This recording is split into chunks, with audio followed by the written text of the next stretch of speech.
حامدًا ونصلي على رسوله الكريم بسم اللہ الرحمن الرحیم۔ قرآن پاک پڑھنے اور پڑھانے کی فضیلت۔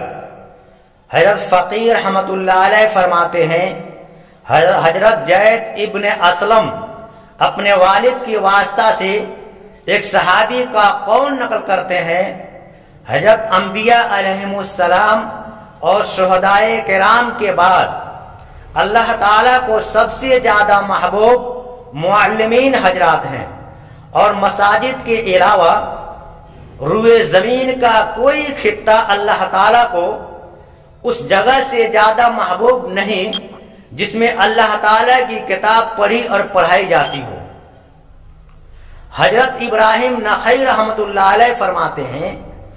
بچوں کے استاد کے لیے فرشتے آسمان میں، چوپائے زمین میں،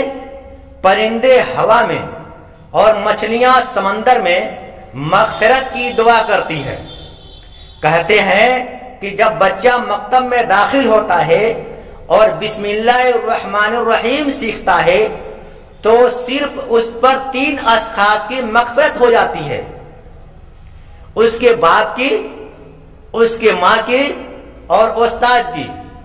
حضرت سعید خدری رضی اللہ تعالیٰ عنہ فرماتے ہیں کہ جو شخص اپنے بچے یا بچی کو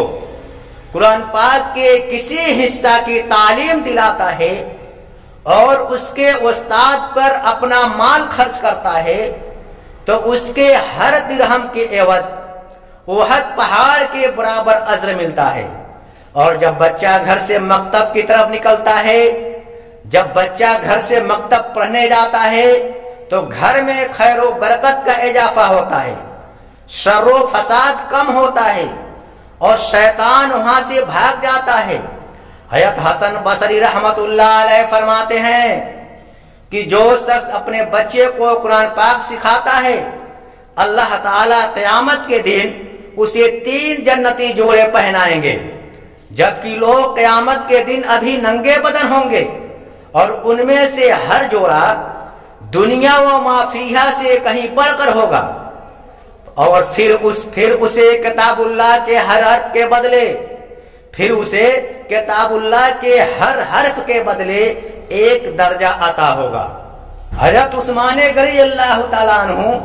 نبی کریم صلی اللہ علیہ وسلم کا ارشاد مبارک نقل کرتے ہیں کہ تم میں سے بہترین شخص وہ ہے جس نے قرآن پاک سیکھا اور دوسروں کو سکھایا۔ حضرت ابو عبد الرحمن اسلمی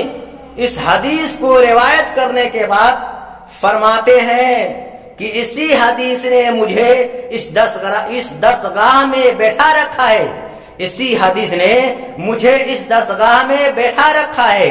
آپ لوگوں کو قرآن پڑھایا کرتے تھے اور حضرت حسن اور حسین رضی اللہ تعالیٰ عنہما کے استاد بھی تھے۔ حضرت ابن عباس رضی اللہ تعالیٰ عنہ روایت کرتے ہیں،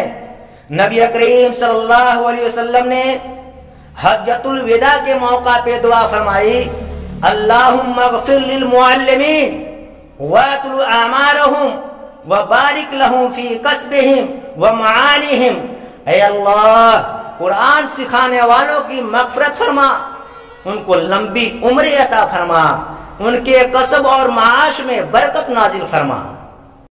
حضرت انس ابن مالک رضی اللہ تعالیٰ عنہ ایک اور حدیث کی دعا نقل فرماتے ہیں کہ نبی کریم صلی اللہ علیہ وسلم نے دعا فرمائی، اے اللہ، علماء کو غنی اور قرآن کے استادوں کو فقیر بنا۔ حدیث میں حضرت فقیر رحمت اللہ علیہ فرماتے ہیں، پہلی حدیث میں قرآن پڑھانے والوں کے لیے بارک لہم فی کسبہم کی دعا آتی ہے، جس کا مطلب یہ ہے کہ یومیہ روزی کا سلسلہ چلتا رہے، کبھی بند نہ ہو۔